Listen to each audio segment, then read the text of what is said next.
Hi there and welcome. If you're a new parent or your family is growing, then this explainer is for you. We're going to walk you through everything you need to know about claiming child benefit here in the UK for 2026. So, let's kick things off with a big question, shall we? Could you be missing out on over £1,400 a year? That's a serious amount of money that could really help out with, well, everything. Now, to make sure you're getting the absolute best advice, we've teamed up with the experts over at My Tax Accountant. They are a UK firm that helps people just like you make sense of all this tax stuff, and they've helped us put together a guide that's simple, clear, and stress-free. So, here's what we're going to walk through. First up, why it's so important to claim. Then, a quick checklist to get you ready, a step-by-step on the application itself. We'll untangle the rules for higher earners, and finally, look at what happens long-term. Let's get started. Right, let's get into the why. Why should you claim child benefit? And believe me, it's about so much more than just the money.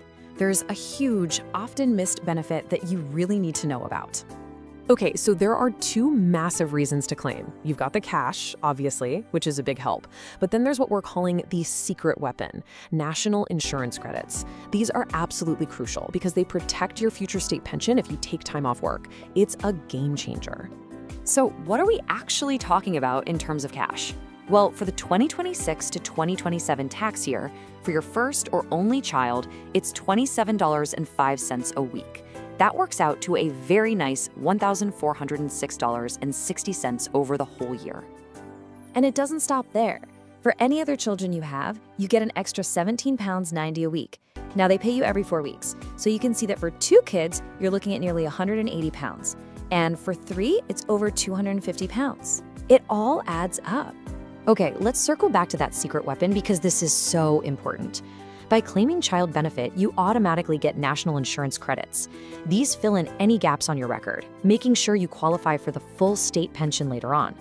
Not claiming could literally cost you thousands in retirement. Think about it. Missing just 1 year of these credits could mean over £300 less in your pocket every single year once you've retired. Right, you're convinced, I hope. So let's get you ready to apply. A little bit of prep right now will make the whole thing so much smoother. Let's get our ducks in a row. Here's your shopping list, basically. Feel free to hit pause and grab these bits and pieces.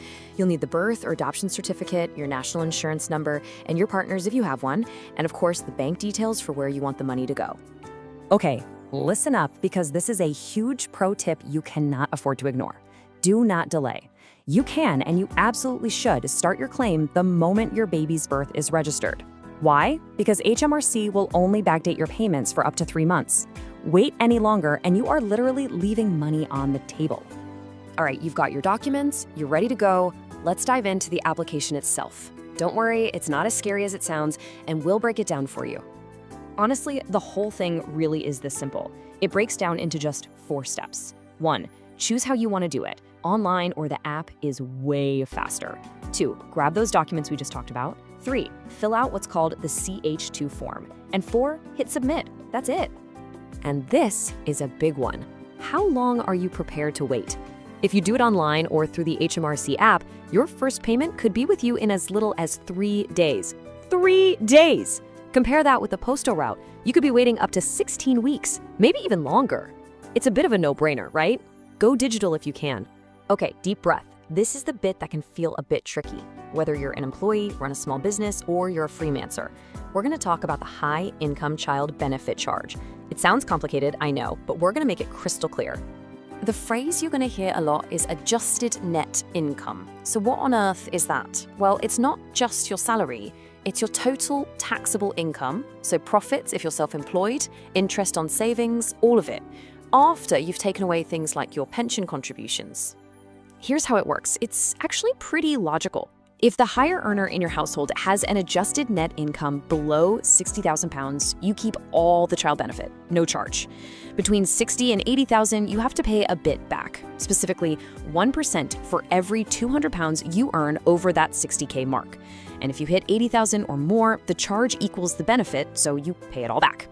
And here's where it gets clever. This is a brilliant professional tip.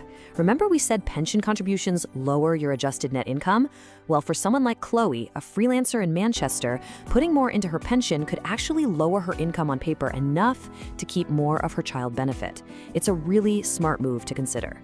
So, if you're in that higher earner bracket, here's the bottom line. You have two choices, and you must still fill in the form either way. Option A is to take the money and then deal with paying the tax charge through a tax return. Option B is to fill in the form but tick the box to opt out of the payments. You don't get the cash, but, and this is the vital part, you still get those priceless national insurance credits without any of the tax hassle. Now, this is a really interesting update. The government is bringing in a new way to claim national insurance credits from April 2026. This is specifically for parents who were eligible for child benefit but didn't claim it, going all the way back to 2013. It's a chance to go back and fill in those pension record gaps, which is just fantastic news for a lot of people. Brilliant, your claim is in. So what happens now? Let's take a quick look at the road ahead and how to manage your child benefit for the long term. So here's the deal going forward. You'll get paid every 4 weeks. The payments keep coming until the end of August after your child hits 16. You might be able to extend that to age 20 if they stay in approved education. But, and this is on you, you must tell HMRC if your circumstances change. If your income shoots up, you have another baby, or your family setup changes, you have to let them know. Whew, we have covered a lot of ground. So let's just boil it all down to the key things you need to remember and where you can go if you need a bit more help. If you remember nothing else from this, please remember these 3 golden rules. 1, always claim. Even if you're a high earner, do it for the pension credits. 2, get in early. Get that form submitted within 3 months of the birth. And 3, go digital. It's just so much faster and easier. Okay, and now for the important official bit. Just so you know, everything we've talked about is for general guidance, and it's all correct as of March 2026. But tax rules are a moving target. They can and do change. So for your own personal situation, it's always best to get some proper professional advice. And speaking of professional advice, if this has raised any questions or you just want an expert to look over your situation, we can't recommend the team at My Tax Accountant enough. You can give them a call on 0208-570-8531 or drop them an email at info@mytaxaccountant.co.uk. And definitely go and subscribe to their YouTube channel for more brilliant tips. So we'll leave you with this final question to think about. Is your family getting every single pound and every single credit that you're entitled to? Thanks so much for joining us.